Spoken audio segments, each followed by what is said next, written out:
Welcome to The Pillars, the podcast of the 363rd ISR Wing of the United States Air Force. I'm Chaplain Jim Bridgham. And I'm Dr. Jerry Walker. On each episode of The Pillars, we find a brief resilience topic so you can practically fix any potential roadblocks you encounter and finish a better wingman, airman, and leader. So let's dive in. What's today's topic? Today we're talking about purpose. Purpose. And I love this topic because of what we were talking about before. And I'll begin with a story. So I came into the Air Force through ROTC, and I'm a 14N analyst person. Mm-hmm. I'm in a great job, amazing position, had some phenomenal experiences in my first few years. But I knew I wanted to be a chaplain, and I knew the academic requirements at the time would require me to go in residence. Now, did you know you wanted to be a chaplain even when you first came in? Absolutely. Okay. I knew before I came in, and I knew this is something I wanted to do, but at the time, I couldn't do a delay or anything, and this job opened up, and I fell in love with it. Honestly, some great relationships formed, but I'm putting in my paperwork to, at that point, Palace Chase so that I could go to seminary and ultimately come back in. And I remember walking to the personnel folks on Incirlik Air Base in Turkey, walking back thinking with this gut feeling in my stomach, like, am I doing the right thing? Am I making the right decision? Because I love this job I'm in, but the job I want to do is so appealing. And why this is relevant to our listeners today is even today, interactions with airmen, I've had folks who want to go into real estate. We've talked to folks who want to be psychologists. We've talked to folks who want to be chaplains. We talk to these people who are looking forward to whether IT or some future career, and they don't know everything about it. They know where they are now, and they want to say, is this my purpose for my life? Is this the right job for me? Mm-hmm. And so how do we determine it? Well, to give your example some in-depth analysis, I mean, you feel like, or you felt like you had this calling to be a chaplain and to help serve people from a spiritual perspective. Mm-hmm. And I think that the idea of calling is something that's not just specific to the spiritual realm. I mean, we can have a calling to be all kinds of different things, from real estate, realtor, attorney, doctor, or hey, even a garbage collector. There are all kinds of people out there who are all kinds of good in the jobs that they have, but they feel something just intrinsically draws them to that occupation, whatever it may be. And what it comes back to for a lot of folks is their core values, their nature and identity of who they are as a person and how they want to see that played out in their lives and in other people's lives. Take, for example, the so-called noble profession of being a doctor.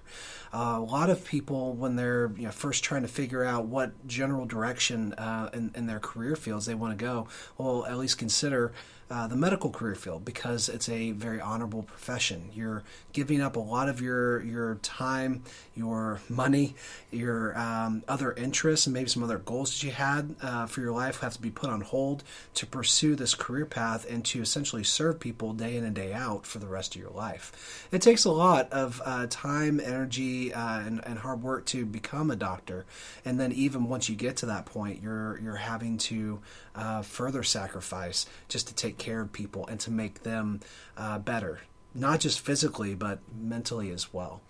And I think for a lot of people who do eventually go on to achieve that milestone of becoming an MD or a DO, they have something inside themselves that is screaming to say, I want to give of myself. I want to heal people. I want to take somebody who is broken, who's physically impaired, and build them back up and to fix them, to give them a better life. And that innate drive, I think, is what propels a lot of people in our type of professions, because we see the same type of thing. But what it ultimately comes down to is, what is that purpose? What is that innate drive that's propelling you forward to want to do these different things with your life? And it's hard to find out, because you have a lot of competing drives, too, that are going to pull you in opposite directions. Even in your story, Chaplain, you're telling me about how you did like what you were doing, and maybe you felt a sense of purpose and a pride in your intel job. And so you had part of you saying, my purpose is to be a chaplain, to help people in this way, but then also as an intel officer, you were being pulled in this other direction. You had other drives that were competing against that interest. So how did you go about reconciling those? Well, from a values perspective, really, is a way to put it. One thing to understand is most of us don't fully understand our personal values. We understand our organizational values, integrity, service, excellence, but we forget to really evaluate ourselves. And it's funny because you use the terms to look inside and see what your values are. I recently attended Google's Search Inside Yourself program. Oh, that's right. And they have this as instituted within the organization of Google, and it's essentially a mindfulness program on how to, as engineers and folks who are doing high-tech work, to spend that time to mindfully consider what they're doing, and it's changed their culture. One of the things suggested in the program is a values exercise, and how they do it is, of course, their values assessments online, but this one, you imagine those people, those 3 people possibly, who you really want to be. Those folks you look up to. Models, whether they're in industry, whether they're a general officer, a senior NCO, someone on television, an actor, a doctor, whoever. Someone that you say, this is someone who I can model my life after, who I would like to be. And then you think, what are the attributes or the actions of this person that appeal to me so much? Okay. And then you say, okay, that's something I could be. Now, ironically, growing up, one of my biggest folks that I would say I modeled my life after was George S. Patton. I still remember reading all these bios of him, and I watched the movie, which every night almost before bed, which probably explains much of my life now. But it was just the things I admired about him was some of the discipline and the care for other people. Many folks don't know that Patton had almost the entire Bible memorized and routinely would speak at chapel services and would fire chaplains if they weren't doing their job well. It's kind of an interesting historical point. He also added colorful language in services. I've not taken that route. But what I did was I took some of those values of him and some others and said, these are values. What is the most important value in my life? At that point, spirituality, personal development, physical fitness, all those roles, I said, okay, well, what career path can I see myself living these values out better in? And I saw that as a chaplain, I could do those things. I could help others and myself through that. I found that my values could be lived out through this purpose better than the others. There's nothing wrong with that job. I think it's amazing. But that's how I could live out my purpose. That's a great point, because I think we're probably talking to a number of people who are multi-potential, meaning they have the capabilities to excel in a variety of different ways. And we're not just talking occupations here. I know that's what we've been focusing on, at least right now, but I mean, we're talking about personal life too. Yeah. There's absolutely nothing wrong. In fact, I think it's a great idea to have a set of purposes. I'm going to call them purpi because in my mind I think of octopus, octopi, purposes. Doesn't sound right. So purpi that pertain to your personal life as well. So my purpose is not just as a psychologist helping people. I've got a purpose to be the best damn husband I can be, to be the best father I can be, to take care of my family and my neighbors and the people who are close to me. And I really see it as something that's something that drives me as well, maybe even more so than my actual occupation.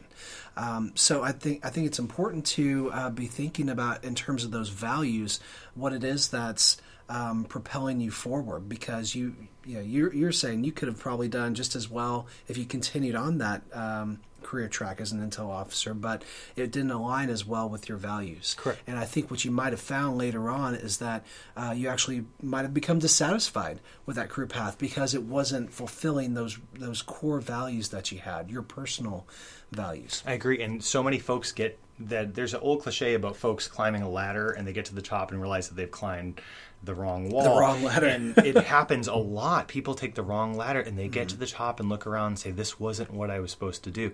Well, it's better early in your career to spend some time and look. Another benefit of the military is most of us are staying in for maybe 20, some of you might go to 30, but most people are maybe 5 up to 20 years.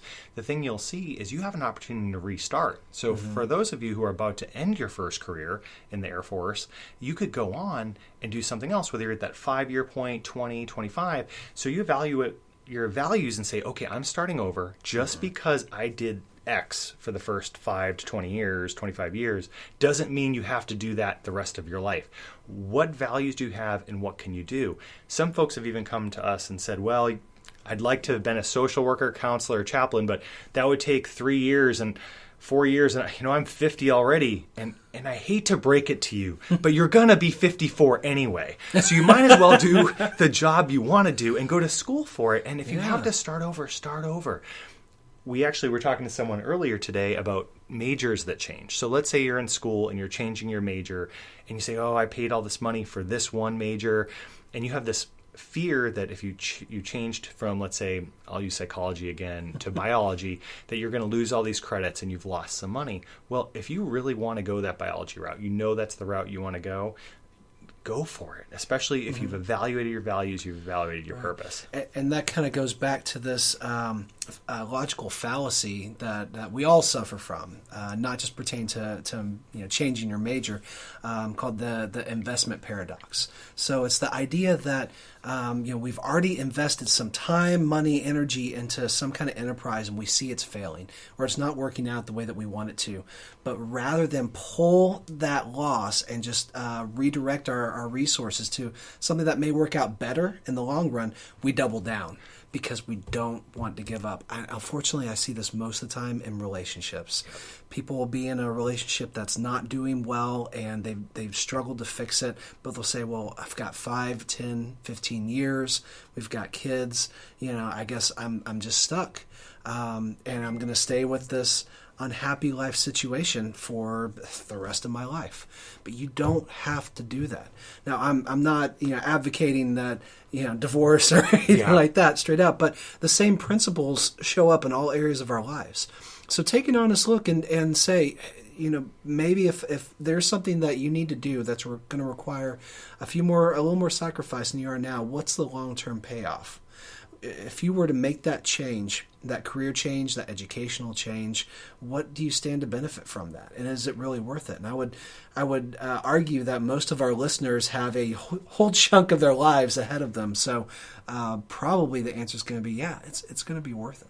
One exercise I like to use with folks as well, so we talked about values, but this is another way to look at your life, is to go to the end of your life and look back. So Franklin Covey's 7 Habits of Highly Effective People use this example to develop your mission statement or purpose statement, the reason you're here. Look and say what you want: a family member, a friend, a colleague, and maybe someone in your community, and as many other folks as you want, but let's say 3 to 5, what you want them to say at your funeral. What do you want them to say about you? So I would say, my wife, I want her to say I'm a great husband, that I was there, that I took care of them, that I provided, those kind of things, and write the eulogy. These are not easy to do, especially if you're very emotive. It can be very difficult to write, but write. And then look at your life now. So you're looking in the future from now, saying, okay, am I doing the things that will get that eulogy written, or am I doing something very differently? That alone, I've seen folks reevaluate their purpose completely. And I don't know if you have any other exercises or thoughts. No, that's a great one, and we call it the eulogy exercise. But it's a great way to give yourself a self-check to see, are you really working towards those things for which you want to be remembered? And if the answer is no, then you have to do some soul searching and figure out if now is the right time to start changing things around to get to that point, because you don't want to be in that position where it's now only a year or two away, and you're looking back in your life and saying, "Man, I really wish I'd done X, Y, and Z." Yeah, and Marcus Aurelius is credited with saying that we've learned to live best by being reminded that we must die.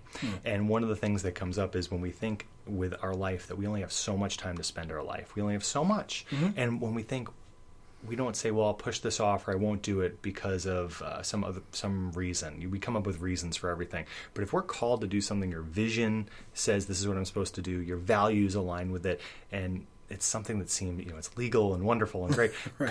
Go for it. Go big. You only have so much time on earth. Make it count. Yeah, absolutely. And to clarify, we're talking about the sense of purpose that's driven by your personal values, not necessarily by what you're passionate about. And there is a distinction here. Absolutely. Because, you could be very passionate about playing video games, but that doesn't necessarily mean you want to be a programmer or a video game tester. It may sound like glamorous jobs, but trust me, they're not. it takes a special person to be in some of those types of career fields. And so, sometimes our passion will align with our occupation, but not all the time. So you can have a passion that fits outside of work, but it's that drive that you have, that internal monologue saying, this is why I'm here today. This is why I'm living on this earth. This is what I live for, why I stand for. Those values. Those are the things that are going to drive your purpose. Yeah, and one thing. So we talked about the values. We talked about looking at from the eulogy point of view, looking back. But one other piece is test driving. I think this is something that could be inferred here. If you want to do something, let's say you wanted to be a psychologist, chaplain, medical professional, see if you can shadow someone for a period of time. Maybe it's an hour, a day. It could be in the community. And see, is this what I really want to do? Mm-hmm. When I worked in churches, we'd often have people come and say, I want to be a pastor, I want to take care of this. And they would come and say, okay, well, why don't you come along with us for a week and see what we do? Because many people, their view of a pastor, a priest is, well, they run the services on Sunday, and that's kind of their thing. They prepare for sermons, and it's really not it at all. Mm-hmm. Part of the week is cleaning, part of the week is vacuuming, sweeping. It's very not glamorous. After a week of seeing what actually happens, many folks would think like, oh, maybe this really isn't what I'm supposed to do. Or maybe it is, and they'd be supercharged. But it's getting a glimpse of what you're actually walking into. An authentic glance. Yes. Because if you were just to take TV's word for what a lawyer is and what a lawyer does, you think, oh, it's all courtroom brawls and talking down to people and being condescending and using logical twists to get your persuasive point across. And you wouldn't see all the miles and miles of paperwork and research that goes behind it. In fact, that's the majority of what lawyers do. Only a small percentage of them actually are trial lawyers. But that's not the glamorous part, so of course that's not what we see. Same with all these TV shows showing cops, doctors and nurses, all these professions that have these huge, amazing moments, set piece moments, if you will, but they don't show the mountains of paperwork that actually comprise a fair majority of the job. And so I think what you're saying is very true. We need to test drive some of these areas to figure out, hey, is this something that you would really, really, truly want to do? Yeah. I mean, I used to think Intel was like the show 24 on Fox. Apparently it's not. So that's what we have these views from television, I agree, and we need to make sure and check ourselves. Well, that's their first look at purpose. I think we could continue this indefinitely, but as we go into the next few episodes, we may hit a little bit more on purpose, just to say how these folks arrived where they are and how these affect who you are becoming. Mm-hmm. And I've talked about this before with a handful of the squadrons in the wing, that idea of meaning and purpose is a very significant component of our overarching happiness and satisfaction with life. And there are 5 different components, if you remember, from the PERMA model, and espoused by positive psychologist Martin Seligman. There's positive emotions, there's engagement, which we sort of touched on today, relationships, of course, that meaning or purpose that we've talked about today. Everybody's got to have a purpose in their life, and then a sense of achievement. And those 5 core principles, if actualized, will make you not only the most happy and content person with yourself and with the way, the direction in which your life is heading, but self-actualized, capable of being not just resilient, but overcoming whatever obstacle is thrown your way and achieving to your highest capability. And that's what we ultimately want for you guys. So I encourage you to think about what we've talked about today when it comes to your own purpose in life. And maybe if you found yourself in a position where you're rethinking your educational or occupational priorities, or maybe you're getting ready to make that transition out of the military into civilian life and not sure what direction you want to go, I'll give you guys a plug for myself. I'm actually a licensed credentialed psychologist with a background in career counseling. So please feel free to contact me if you'd like to talk about some of this more, and maybe I can help you find your vector. That's awesome. Well, thank you for listening to The Pillars, the podcast of the 363rd ISR Wing of the United States Air Force. I'm Chaplain Jim Bridgham. And I'm Dr. Jerry Walker. Until next time, if you need us, please reach out to us in the global address list. And we want to thank you for listening. We would ask for a review on iTunes if you have time. And we also want to thank you for what you do for our nation. We know it's difficult, and we appreciate you every day. Have a wonderful day.